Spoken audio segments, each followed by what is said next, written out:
Does it feel like agents have a lot more that they're responsible for these days? So I took a drive with my friend Rich, who's building a business, who's building a team, who's leveraging out as many things as he can. And we discussed that exact thing. Stick around with us. We had a good time. We're silly gooses. So hopefully you'll laugh. Hopefully you'll learn something.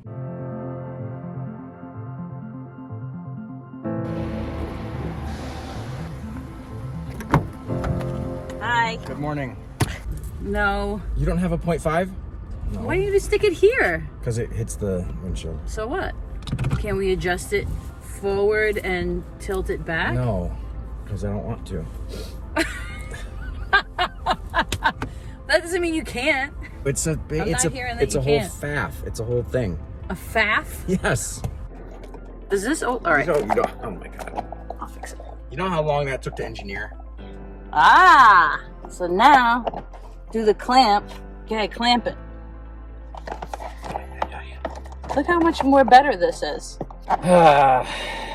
Jessica wins. I'm Jessica Miletto, team leader and investor partner here at Keller Williams Upstate New York Properties, and I hope you can join me for this journey with Rich Santos.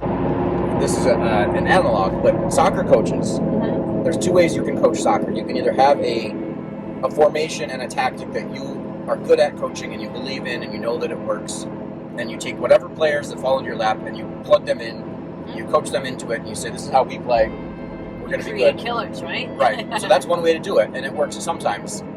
But the alternative is a coach is aware of multiple different formations and tactics and strategies and looks at their player pool, and they walk in, they say, okay, you know, I've got these 20 people, or only 11 can play, but I've got these 11 guys. Here's what they can do. Let's create a tactic or a strategy that around the talent they that are we the have. most effective. Correct. This is beautiful. So this is a town road that we're on right now. It feels a lot like a private driveway. Absolutely. And there's only one house on this road. Yeah. This is really beautiful. This is like what I'm looking for. Like, I'm not deep enough in the woods. You know what you need is a gimbal. I need a gimbal.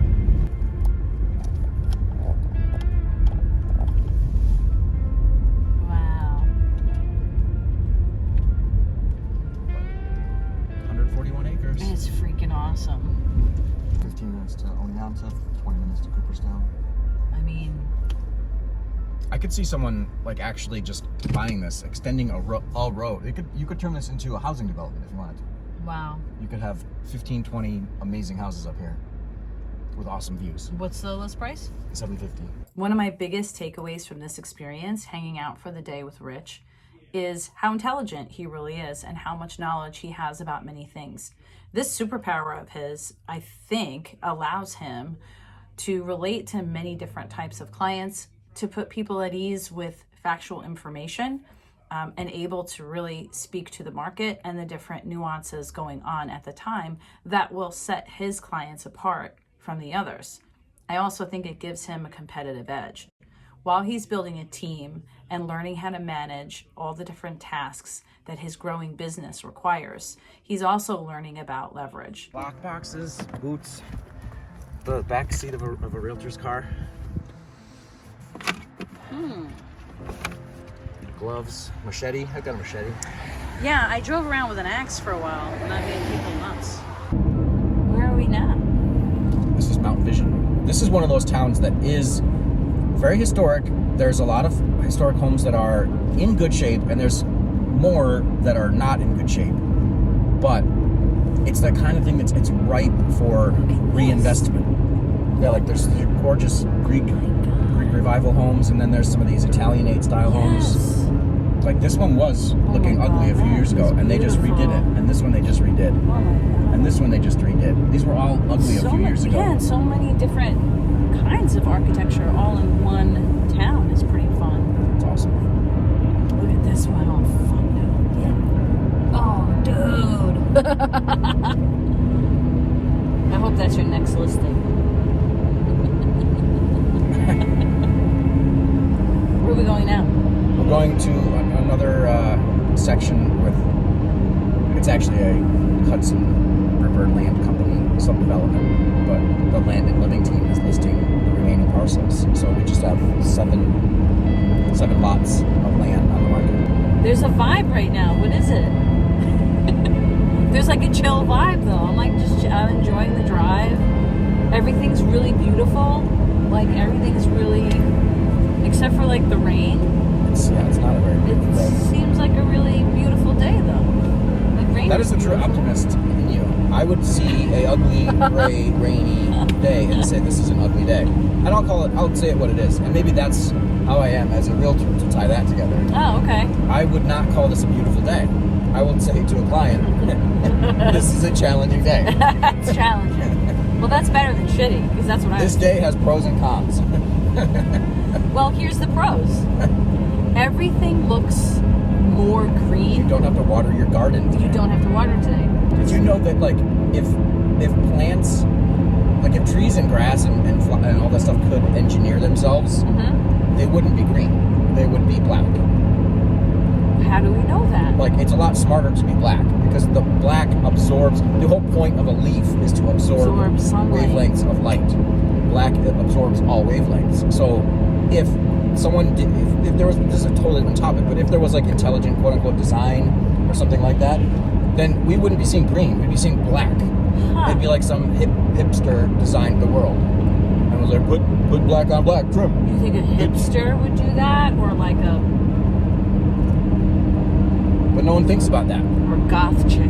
But that's because of what? I'm not going to talk about shit I don't know. What kind of real estate talk though? I mean, it's part of it, because what are you actually selling? Grass and dirt and trees. The houses will come and go. That does take me to an interesting place. So, in our area, we're in a fairly rural region. Why is there cold air blowing on me? Because How do I make it stop? Because I'm the driver, and the driver makes that call. Don't you want your guests in your house to be comfortable? How do I point this at someone else? You're limited in your pointage capacity. I run very warm. I know. I've driven with you. Many, many, many hours on the road with you. The intrinsic value, is it in the home or is it in the property or the land or the quote unquote the real property? Then it's interesting. If you take, for example, we're going through a little hamlet right now. The value of these is in the home because you have on a quarter-acre lot. Correct. Yeah. But as soon as you get outside of a little hamlet in our area, almost all of the properties, or I would say anything below sort of like 400K in our region, a decent chunk of the value is in the long-term land value. Right? Yes. Even though you wouldn't appraise the land at like 400K. Oh, that's so But the value will go up over time, and the use cases that you can apply over time will evolve with how everything evolves. So, for example, most subdivisions that were done in the 80s and 90s and 2000s were designed so that you had one residence per parcel, because that made sense. That's what people wanted. They wanted their 5 acres and their space and their privacy. Fine, it makes sense. But now that we're in a national housing crisis and no one can find affordable places to live, municipalities are saying, hey, you know what, there's these little cabins and cottages and accessory dwelling units and tiny houses that are perfectly viable dwellings. We can allow a single residential parcel to have a primary residence and a ADU of some kind or a secondary home, as long as you have enough space to have a clean water supply and a legit health approved septic system, then you can have multiple houses on a property. Why not? If I have 50 acres, how come I have to have one house? I could have 7 houses, as long as they're spaced apart and they have access and they have clean, standard approved systems. It's creating like little communities, which I think we should have never gotten away from. But so we're going back to that naturally, where people should be living together. Which is also why solar panels are dark, by the way, like the leaf thing. Oh, right. Black. Yeah, absorbs, the homesteading. Absorbs all wave lights. Light waves. Oh, that's how I am. I always have conversation in me. I just don't often want to share it. I'm not one of those quiet people that's like, does he really have anything on his mind? Like, no, I am judging, I'm contemplating, I'm judging. I'm overanalyzing. You're overanalyzing. All of it, constantly. Yes. Just not saying it much. I think that's true. I think the business, the way real estate is evolving, back in the day, before I was even in it, but like, the agent was was everything. The agent was the photographer. The agent was the lead generator. The agent was the conduit for the client services. The agent was everything. And as time goes on, we got it. There's more and more being asked of us. And now it's social media. Now it's, you got to make a flyer every day for everything. Yeah. You got to have an open house, whatever. All the stuff that's for the everyday real estate agent, it is an awful lot. Yeah. To try to operate at a high level at that many things. Yep. When it's probably not your first career, it's probably not your real passion. Like, honestly, like most people aren't in real estate because they fell in love with houses. They are, and that's all it is. They can't, like, the paperwork is like the bane of most agents' existence, because they came in because they do like to look at property. Where are we? What is this? This is the murder road. Smith Jenks Road. Cool. Oh, there's that Japanese knotweed. But so anyway, I see like more ancillary services, shared ancillary services. Like, for example, I would love if I could. I'd love if I could pay one myself. But if I could share like a media manager or even like a media collection, like a B-roll collection service, or like, for example, what if a new shop opens up in my town or a town that I frequent, and I'm like, I would love to do a little profile on that. But I'm an introvert. I don't want to go and ask the shopkeeper, hey, can I have 5 minutes of your time to do a quick little profile? Now, because I'm a real estate agent, I know what I'm good at. I'm good at walking around the woods, and I'm good at valuing properties and getting them sold and helping my clients. What works, though, why someone's going to watch that exact video is because of you. Because you would be in it as the star, as the influencer. It's your take, it's your opinion, it's your experience. That secondhand, let me just kind of collect data and put data in a thing and then put my name on it, is a quick, easy button. We are sliding. It's you that they want to see, though. They would want to see you go and buy a cup of coffee. They would want to see you go in. So you need the media company to follow. Like, I need you, pay you to follow me around for a day. You want to pay me for that? We're here. We're on some land. We're going to put a sign up. I'm glad I wore my mud boots. On a tree.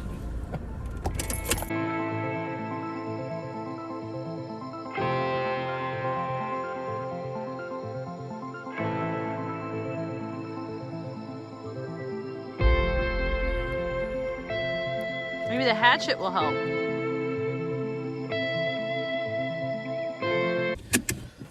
The feather in my cap is that I can do, like, that's why this was set up here, because I can do me just talking in the car videos. Yeah, that's fine. I actually have a whole printout of, like, topics that I can just randomly driving and be like, don't read them when should you you're get an driving. environmental assessment before buying land?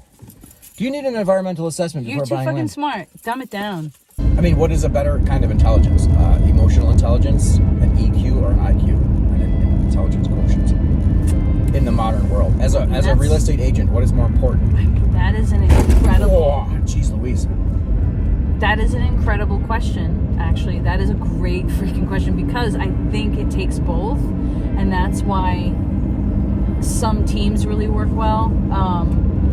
When you have somebody that's, what I call it, the smart and the heart, you need to be intelligent and professional, and you need to know your shit and have that experience under your belt. And then you also have to have a human element. So it is tough for agents, just like what we were saying before. They have to do everything. Yep. They have to be a social media manager. They have to be their own admin. They have to be friendly. They have to know how to put up a sign. Teams work, and that's why I am in favor of teams, and I am in favor of leverage. When your business, when you've gotten it to, you've hit that first natural ceiling, you've gotten it to where I can't take any more business or my eyes are going to pop out. Great, I love that. Let's talk about what's next and what you need leveraged out. Put your eyeballs back in, and then you're going to grow again and go, oh, look, now this is a new ceiling. Okay, so now we have another conversation. So that's what's exciting too, is that you can really grow this business in any direction, and everyone's very different. Like, you could, for example, like, you have a couple of guys you work with as agents in the field, but another structure You could have decided, you know what, Jess, I want to be a solo with a team of admins. I want a social media manager. I want someone to do my paperwork. I want someone to do my videos for me. I want someone to do this for me. And not had any other agents, you know. Some people build out that way. So it's really just finding all the pieces and putting them together. Yeah. So you think that if someone was to go from solo into a more of a team or a collaborative situation, you think they should add someone with a different set of personality skills, yes, instead of a clone? Because that's why we do a KPA. You could argue, like one might argue, well, if I'm this kind of person and my systems and my models work for me because I'm this kind of person, then I'm better at training or conveying how to do something to someone who's also going to be similar to me and see the value in my systems and models. Well, you can rather than like a very different personality type. You can be similar in personality and have a different skill set. Okay. So I think like the personality is what's going to make it feel good, but the skill set is going to be what makes it work. Implicit in that is a trust of the other person's skill set, ability to, to do the things that need to be done to achieve whatever that micro goal is. But it's a little bit like, okay, I got you. I can be hands off. You can do the thing that I asked you to do, and I trust that you're going to do it the best way possible. One of the things governing my business is the fact that I do a lot of time on my photo and video editing. I do. For every listing, I spend a lot of time, and I'm proud of it. And it is my kind of my creative outlet. But I'm also aware that chews up time. Yeah. For sure. Like, instead of making calls, I'm just dialed in on a computer screen. You know? And so, don't do that. You stupid turkey. Yeah, we almost had Thanksgiving early. Okay. $200K. We could obtain a piece of land and build a solar house, a solar cabin, and prove that it can be done, and YouTube the hell out of it. People would eat it up. We'd have millions of views on YouTube of the process, and then we could replicate and expand and do different things with it.